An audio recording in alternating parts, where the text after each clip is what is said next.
ในอาทิตย์ที่ผ่านมานี้อยู่ที่ห้องประชุมคณะโฆษณาอบรมแขวงได้มีการดำเนินกองประชุมใหญ่ครั้งที่1ของ2หน่วยภาคที่ขึ้นกับคณะภาคภาคทันโฆษณาอบรมแขวงคือหน่วยภาคบริหารและสั่งรวมข้อมูลข่าวสารหน่วยภาคโฆษณาและอบรมเป็นเกียรติเข้าร่วมของสหายวันไซเงียจันทศรเลขาคณะภาคภาคทันหัวหน้าคณะโฆษณาอบรมแขวงสหายคำเพชรสอนมณีรองหัวหน้าคณะจัดตั้งแขวงมีเลขาห้องเลขาหน่วยภาคและสมาชิกภาคภายใน2หน่วยภาคที่ขึ้นกับเข้าร่วมกองประชุมครั้งนี้ได้รับฟังการผ่านบริงานการเมืองทั้ง2ภาคและผ่านบทสำรวจการนำพารวมของหน่วยภาคพร้อมทางตีราคาด้านดีด้านอ่อนและข้อคงค้างใส่เหตุบทเรียนในการนำพาสีนำและการจัดตั้งปฏิบัติมาที่กองประชุมใหญ่ใน5ปีผ่านมา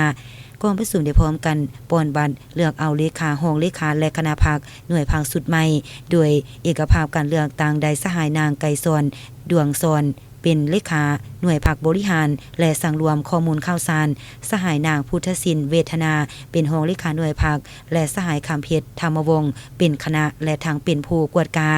สำหรับหน่วยภาคโฆษณาและอบรมเลือกได้สหายนางสุดสดาสุภาเป็นเลขาหน่วยภาคสหายนางมาลัยทองพิมพ์สอนเป็นห้องเลขาและสหายนางอุรพงษ์พันดานุวงศ์เป็นคณะและทั้งเป็นผู้กวดกาโอกาสนี้สหายวันไซเงียจันทศรได้มีคำเห็นต่อกองประชุมโดยได้สมเสยต่อคณะภาคสุดเก่าที่ได้เอาใจใส่ซีนำพาสมาชิกการจะต่างปฏิบัติเวียกงานในตลอดระยะผ่านมาสำหรับคณะภาคสุดใหม่ก็ให้สืบต่อรักษามูลเสือ